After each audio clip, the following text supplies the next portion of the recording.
faithfully delivering value, interpreting the world's great books. Hello, this is Sally's Book Talk.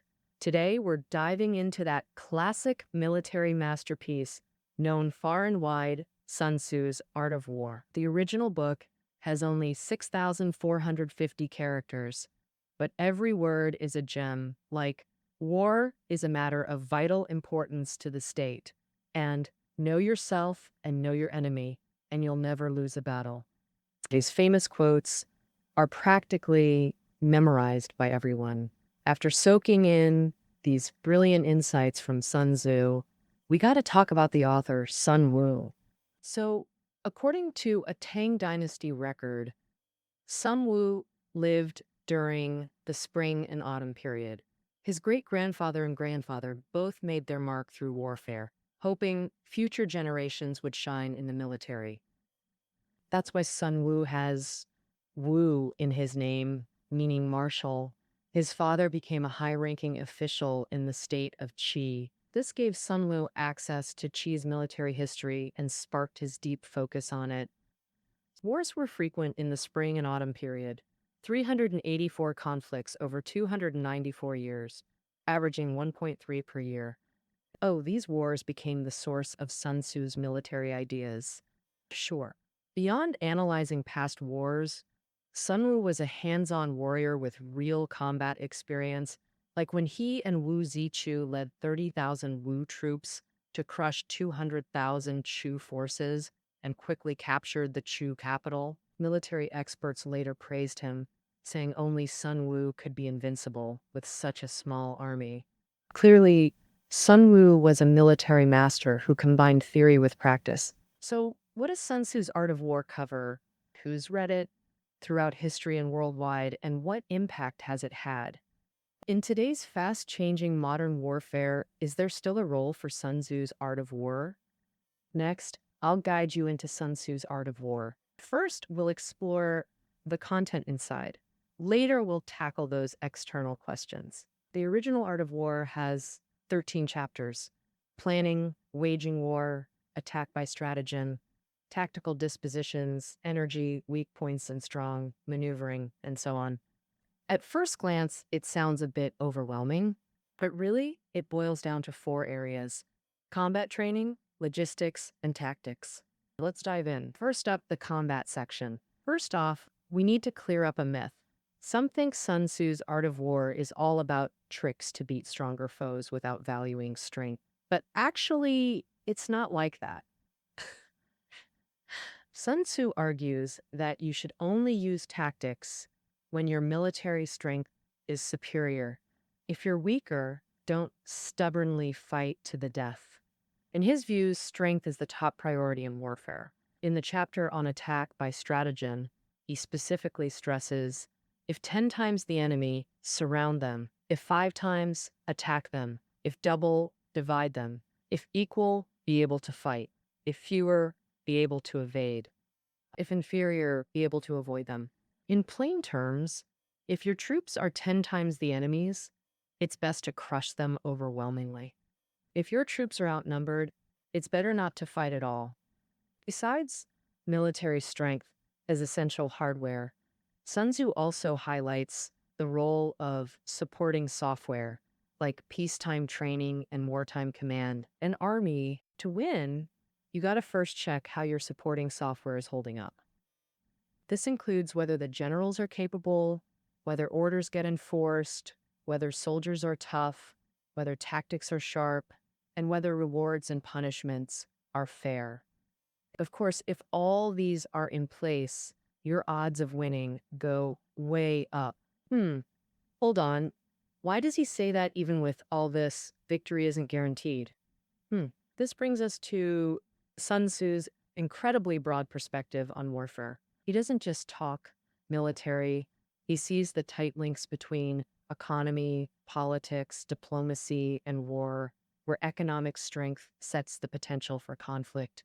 Sun Tzu's Art of War says a nation's wealth and power, like its size, resources, and population, basically strong economy, is key to even play the game and win wars. Sun Tzu came to this realization from real-world experience. Look, the five hegemons of the spring and autumn period, Qi, Jin, Qin, Chu, Wu, were all economic powerhouses. Economic muscle was crucial. Politically, Sun Tzu stresses unity between rulers and people as a must for victory. Right at the start of Sun Tzu's Art of War, it emphasizes the way means making the people agree with the ruler. That is, the common folk and the ruler got to be united against the enemy. Why did Sun Tzu put this way first?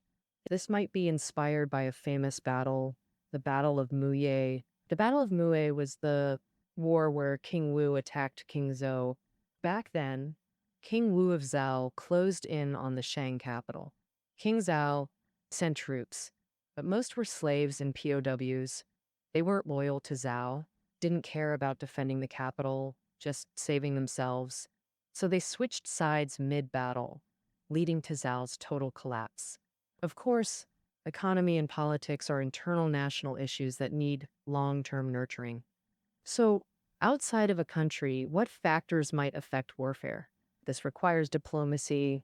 Sun Tzu believed that isolating the enemy diplomatically is key to winning wars. Moreover, diplomacy is sometimes the best strategy for victory. Resorting to arms might not be the best approach. During the spring and autumn period, powerful states relied on military strength and diplomatic maneuvers, carrot and stick, often achieving the goal of subduing enemies without fighting. Even small or weak states could achieve the same effect by skillfully using diplomacy. In 630 BCE, the state of Zheng was attacked by an alliance of Qin and Jin. Oh, facing just one would be tough, let alone both coming together. So in this situation, Zheng relied on a diplomat, the Zhu Jiwu mentioned in our high school textbooks. With his silver tongue, he persuaded Qin to withdraw its troops, breaking the Qin-Jin alliance. Of course, if diplomacy fails, then it's time for armed conflict. At this point, weather and terrain, these natural conditions, become crucial factors that can sway battle outcomes in a short time. Sun Tzu's Art of War begins by pointing out the importance of heaven and earth, even ranking them above generals. However, during the spring and autumn period, weather and such heavenly factors were neither predictable nor controllable. That's why Sun Wu didn't elaborate much on it, but he talked extensively about terrain. He devoted the chapter 9 terrains to it and emphasized in other chapters how ancient wars were heavily influenced by geography. Many examples from the spring and autumn period surely inspired him. For example, in 645 BCE, during the Battle of Hanyan between Qin and Jin, the Jin army mistakenly entered a swamp, their horses stuck in mud, unable to move, leading to a crushing defeat where even Duke Hui of Jin was captured, a clear proof of not holding the terrain advantage. All right, that wraps up the summary of Sun Tzu's Art of War on warfare. Sun Tzu believed that the primary element in warfare is military strength. You need numbers and training with command and clear rewards and punishments. Of course, these aren't the only factors for victory. Beyond military strength, the outcome of war is also influenced by a nation's economy, politics, diplomacy, and battlefield conditions. Only when all these are favorable can stratagems and deception play a role. Sun Tzu has two famous quotes. One is, "War is the art of deception," and the other is, "War relies on deception." Playing mind games, not letting the enemy see through your thoughts. But this is just a small part of warfare considerations. All right, next up, we're introducing an important part of Sun Tzu's Art of War, training. Warfare focuses on tactics as an art, while training emphasizes rules as a science. Fighting shouldn't be chaotic. Training must have discipline. When it comes to training, what sticks in people's minds is that famous story of Wu Palace drill. Sun Tzu, to enforce strict military discipline, had the king's favorite concubine executed. When discussing military training, he particularly stresses discipline.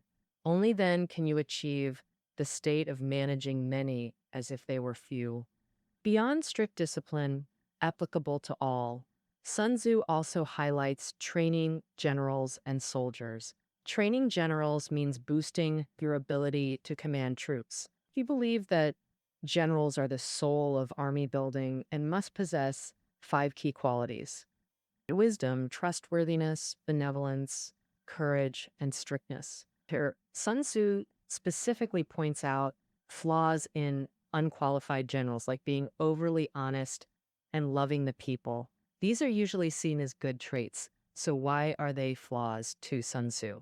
That's because what Sun Tzu meant by loving the people and honesty is different from common understanding. In military strategy, honesty means a general obsesses over pursuing a reputation for integrity, becoming narrow minded, which leads to insufficient ability and energy for managing the army. Loving the people refers to being overly kind to soldiers, disregarding military discipline, which leads to lax rules.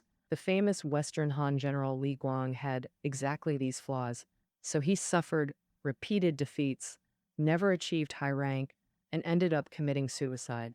Having covered training generals, let's now look at training soldiers. Sun Tzu believes that training soldiers has 2 aspects. First, improving the military skills of officers and soldiers. Second, getting soldiers into the habit of obeying orders and following commands. A well-trained army can often remain undefeated even after losing its commander. In 589 BCE, during the Battle of An between Qi and Jin, the Jin commander Shi Ke was severely wounded and couldn't continue leading. But the Jin army still won a great victory because they were well trained in peacetime, with rules internalized into basic actions, allowing them to coordinate autonomously with or without a commander. Having covered warfare and training, the main content of Sun Tzu's Art of War is more than halfway through. Next, let's look at the third key point of Sun Tzu's Art of War: logistics in warfare. Fighting up front relies on command. Fighting in the rear relies on supplies. Sun Tzu's Art of War strongly emphasizes the importance of logistics. He believed armies fail in 3 situations: without equipment, without food, or without reserves. Sun Tzu advocated for swift, decisive wars to adapt to the low productivity levels back then, as a nation's economic power couldn't sustain prolonged conflicts. Therefore, Sun Tzu's Art of War proposed an important strategy for foreign campaigns: rely on the enemy's provisions. In other words, seize the enemy's grain. In ancient warfare, transporting grain was really inefficient. By the time it reached the destination, only about 40% remained. This is what Sun Tzu called eating the enemy. Actually, the best solution to this problem is to directly seize grain in the war zone, capturing the enemy's provisions. This approach has a cost effectiveness 20 times better than transporting your own grain. According to Sun Tzu's Art of War, eating 1 zong of the enemy's grain is worth 20 zong of our own. Sun Tzu said this and did it. He and Wu Zichu commanded the Wu army to attack Chu, relying on enemy provisions, capturing Chu's grain, then advancing swiftly like splitting bamboo to capture the Chu capital. For every spear, there's a shield. To counter Sun Tzu's tactic of seizing provisions locally, later generations devised a countermeasure. 4 words: fortify the walls and clear the fields. Napoleon invaded Russia, even reached Moscow, but ultimately retreated defeated.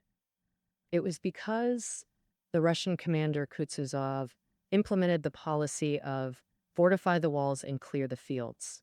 The Russians even burned their own houses, leaving nothing for the French, and the French army was used to solving supply issues locally. So in the end, the French forces lost the war in cold and hunger. Since war logistics is always a thorny issue, Sun Tzu particularly emphasized using effective methods to end wars quickly. Thus, we come to the 4th point: special warfare. Special warfare means special tactics. Sun Tzu's Art of War mainly proposes two special tactics: fire attack and espionage. Historically, there are many cases of winning with fire attacks. In the Three Kingdoms period alone, there were three famous ones. Cao Cao burned Yuan Shao's supplies, Sun and Lu burned Cao Cao's ships, Lu Sun burned Liu Bei's Shu army. Sun Tzu's Art of War specifically highlights fire attack. It might seem unremarkable, not particularly clever. Thinking that way is wrong. You're underestimating Sun Tzu. In military history, fire attack cases are indeed many, but in the spring and autumn period, they were rare. And in that case, why did Sun Tzu so prominently emphasize fire attack? There's a painful lesson here. Sun Tzu had first-hand pain. He commanded the Wu army to defeat Chu, but later Chu counterattacked for revenge and defeated Wu using fire attack. Sun Tzu advocated for swift, decisive wars to adapt to the low productivity levels back then, as a nation's economic power couldn't sustain prolonged conflicts. Therefore, Sun Tzu's Art of War proposed an important strategy for foreign campaigns: rely on the enemy's provisions. In other words, seize the enemy's grain. In ancient warfare, transporting grain was really inefficient. By the time it reached the destination, only about 40% remained. This is what Sun Tzu called eating the enemy. Actually, the best solution to this problem is to directly seize grain in the war zone, capturing the enemy's provisions. This approach has a cost effectiveness 20 times better than transporting your own grain. According to Sun Tzu's Art of War, eating 1 zhang of the enemy's grain is worth 20 zhang of our own. Sun Tzu said this and did it. He and Wu Zichu commanded the Wu army to attack Chu, relying on enemy provisions, capturing Chu's grain, then advancing swiftly like splitting bamboo to capture the Chu capital. For every spear, there's a shield. To counter Sun Tzu's tactic of seizing provisions locally, later generations devised a countermeasure. Forwards, fortify the walls and clear the fields. Napoleon invaded Russia, even reached Moscow, but ultimately retreated, defeated. It was because the Russian commander Kutuzov implemented the policy of fortify the walls and clear the fields. The Russians even burned their own houses, leaving nothing for the French. And the French army was used to solving supply issues locally. So in the end, the French forces lost the war in cold and hunger. Since war logistics is always a thorny issue, Sun Tzu particularly emphasized using effective methods to end wars quickly. Thus, we come to the fourth point: special warfare. Special warfare means special tactics. Sun Tzu's Art of War mainly proposes two special tactics: fire attack and espionage. Historically, there are many cases of winning with fire attacks. In the Three Kingdoms period alone, there were three famous ones. Cao Cao burned Yuan Shao's supplies, Sun and Lu burned Cao Cao's ships, Lu Sun burned Liu Bei's Shu army. Sun Tzu's Art of War specifically highlights fire attack. It might seem unremarkable, not particularly clever. Thinking that way is wrong. You're underestimating Sun Tzu. In military history, fire attack cases are indeed many, but in the spring and autumn period, they were rare. In that case, why did Sun Tzu so prominently emphasize fire attack? There's a painful lesson here. Sun Tzu had first-hand pain. He commanded the Wu army to defeat Chu, but later Chu counterattacked for revenge and defeated Wu using fire attack. In Sun Tzu's Art of War, the character plunder appears at least 4 times, like in invade swiftly as fire, plunder fertile fields to feed the army. In Sun Tzu's view, plundering grain for military victory while disregarding civilians was insignificant.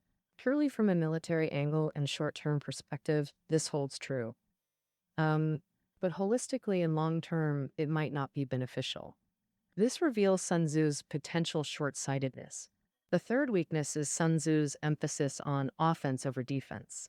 While he mentioned defense, it paled compared to attack. Structurally, the entire book is organized around offensive themes. From the first chapter on planning to the last on espionage, nearly all focus on attack. Chapter titles like Attack by Stratagem and Fire Attack feature attack, but none mention defense. In specific discussions, offense clearly outweighs defense, stressing attack brings surplus, defense brings insufficiency. So, how did Sun Tzu discuss defense? In Weak Points and Strong, his counter to enemy attacks was redirecting their advance. This actually dodges concrete defense strategies, leaving minds unprepared. During the Second Wuchu War against Chimchu forces, Sun Tzu himself lacked effective defensive tactics. Offense and defense can't be simplistically ranked as superior or inferior. But Sun Tzu's clear bias toward offense remains a significant flaw. Despite these flaws, they don't overshadow the masterpiece, nor its massive following. After publication, Chinese generals became its biggest fans, with Cao Cao as the first heavyweight admirer. On one hand, Cao Cao flexibly applied Sun Tzu's principles to win battles. Records of the Three Kingdoms note Cao's campaigns followed Sun Wu and Wu Qi's strategies, achieving divine-like tactical brilliance. Even Zhu Liang admitted Cao Cao commanded troops like Sun Tzu. On the other hand, Cao studied the text deeply and personally annotated it. He greatly admired it, saying, "I've read many military texts, but Sun Wu's work is profoundly deep." Well, Cao found the original text hard to understand without notes, so he wrote brief explanations on Sun Tzu. He provided clarifications for difficult passages. Everyone knows Cao used fire attack at Guandu to crush Yuan Shao and unify northern China, then lost at Red Cliffs to fire attack. Truly, he rose by fire and fell by fire. So what notes would he make on the fire attack chapter? The text says fire attack requires certain conditions. Cao Cao annotated 3 words, using traitors, meaning spies must be employed. Zhou Yu used Huang Gai's fake surrender, showing Cao still brooded over Red Cliff's defeat. The second famous admirer was Qi Jiguang, who wrote Record of Military Training and New Treatise on Military Efficiency. In the preface, he highly praised Sun Tzu's Art of War, with both books borrowing extensively from it. Discussing general training, he adapted Sun Tzu's love soldiers like infants concept, emphasizing winning loyalty for sacrifice. And on soldier training, he expanded Sun Tzu's ideas, arguing it's better to focus on drills than seek natural warriors. Reflecting on anti-pirate failures, he blamed not knowing yourself or the enemy. Later transferred to Jinan, he upheld subduing enemies without fighting as a top strategy, fortifying defenses to deny opportunities. For 16 years, Mongol cavalry dared not invade, proof that Sun Tzu's brilliance and flaws both lie in strategic altitude. The book gives direction but not methods. Applying Sun Tzu requires stairs from cloud to ground. Without them, falling hurts. These 2 military books became those stairs, grounding Sun Tzu's principles. Of course, flexible application matters. Mao Zedong remains Sun Tzu's most famous, successful disciple. He also read Clausewitz. French General Powell believed Mao was more influenced by Sun Tzu than Clausewitz. In 1960, when British General Montgomery visited, Mao specially recommended Sun Tzu's Art of War. Haven't you read our 2,000-year-old Sun Tzu? It contains excellent wisdom. In Problems of Strategy in China's Revolutionary War alone, Mao explicitly quoted Sun Tzu at least 3 times. First, he mentioned we can induce enemy mistakes, setting Sun Tzu's feint east, strike west. Second, he said, ancient strategist Sun Wu wrote, "Know yourself and your enemy." Don't underestimate this phrase. Third, he summarized, Sun Tzu said, "Avoid their vigor, strike their lethargy," meaning attack when enemy morale drops. Mao Zedong valued 8 words above all in Sun Tzu's Art of War. Know yourself and your enemy, and you'll never lose. He emphasized this in 3 major works. Problems of Strategy in China's Revolutionary War, On Contradiction, and On Protracted War. That covers Chinese applications of Sun Tzu. Now, let's see how foreigners approach Sun Tzu's Art of War. In the East, Japanese read it; in the West, Americans. The first foreigners to study it were Japanese. It reached Japan during Emperor Xuanzang's Tang Dynasty era. A scholar named Kibi no Makibi deeply studied Sun Tzu and taught 6 imperial warriors the 9 terrains chapter, showing Japanese prioritize practical application. Inspired by Sun Tzu, Japanese created their own version, the famous Tosenkyo, Art of Combat. This book criticized Sun Tzu significantly, arguing his strategies stemmed from fear. As Tosenkyo put it, the 13 chapters reek of apprehension. Thus, Tosenkyo advocated frontal assaults over cunning tactics. So in Japan, Tosenkyo gained more prominence than Sun Tzu's Art of War. The later Japanese study shifted from textual analysis to military and business applications. They particularly valued Sun Tzu's espionage concepts. Japanese scholars believe placing espionage last wasn't neglect, but intentional bookending with the opening planning chapter. Sun Tzu repeatedly stressed knowing the enemy through espionage. Japan's legendary intelligence capabilities, with their meticulous detail and effective utilization, are world-renowned. Having covered Japan, let's examine the West. Sun Tzu arrived there in 1772, much later than Japan. Where would you find English translations in foreign bookstores? Many assume military section wrong. It's in sinology. Western recognition grew significantly due to high praise from one heavyweight. That person was B.H.L. Littleheart, the world-renowned strategist. Cart believed Sun Tzu surpassed Clausewitz's On War. Why? First, Sun Tzu predates it by over 2 millennia. Second, Sun Tzu has broader vision, unlike On War's emphasis on unlimited violence. In summary, Sun Tzu is more profound and insightful. Americans value it.